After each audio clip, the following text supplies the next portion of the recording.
Hi friends, welcome to my channel. இப்போ என்ன பார்க்க போகிறோம்னா வேர்க்கடலை சட்னி எப்படி செஞ்சுன்னு பார்க்க போகிறோம். ஒரு தடவை ட்ரை பண்ணால் மீன் வேணும்னு கேட்பாங்க. சூப்பராக இருக்கும். மூணு இன்க்ரீடியன்ஸ் வச்சு செய்ய போகிறோம். மறக்காமல் ட்ரை பண்ணுங்கள். இப்போ வேர்க்கடலையே ஒரு சட்டியில் போட்டு நல்லா வறுத்து எடுத்துக்கிறோம். நான் பச்சையாக தான் வாங்கியிருந்தேன். வறுத்து எடுத்துக்கிட்டு அதை தனியாக ஒரு பிளேட்டுக்கு மாற்றிட்டு தோலெல்லாம் நீக்கி சேர்த்துக்கிறோம். தோல் நீக்கி சேர்த்தோடனே இப்போ அதை மிக்ஸி ஜாருக்கு என்னென்ன சேர்க்கணும்னா தோல் நீக்கின வேர்க்கடலை, 5 பல் பூண்டு சேர்த்துக்கிறோம். உரிச்ச பூண்டு சேர்த்துக்கிடுவோம். காரத்துக்கு ஏற்ற மாதிரி மிளகா சேர்த்துக்கோங்க. பட்டை வத்தை சேர்த்துக்குங்க. காரத்துக்கு ஏற்ற மாதிரி பட்டை வத்தை சேர்த்துக்கிட்டு தேவைன்னா பொட்டுக்கடலை சேர்த்துக்குங்க. ஆப்ஷன் தான். நான் தேவைன்னு சேர்த்துருக்கேன். தேவையான அளவு உப்பு சேர்த்துக்கிடுவோம். உப்பு சேர்த்துட்டு நல்லா மூடி மிக்சியில் ஆட்டிக்கிடுவோம்.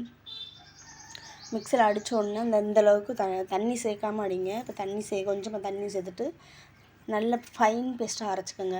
ஃபைன் பேஸ்ட்டாக அரைச்சோடனே நல்லா கொலன்னு அரைச்சிக்கோங்க. தண்ணியை அரைச்சிடாதீங்க. இப்போ தனியாக ஒரு பாத்திரத்தில் சேர்த்துக்கிடுவோம். சேர்த்துக்கிட்டு கொட்டி பார்த்தா வர மாட்டேன்டுச்சு. அப்புறம் கரண்டிட்டு எடுத்து போட்டேன். இப்போ தனியாக அரைச்சதுக்கப்புறம் தண்ணி சேர்த்துட்டா பிரச்சனை இல்லை. அதுக்கு முன்னாடியே தண்ணி அரைச்சா நல்லா இருக்க ஒரு மாதிரி மலுமலுன்னு இருக்கும்.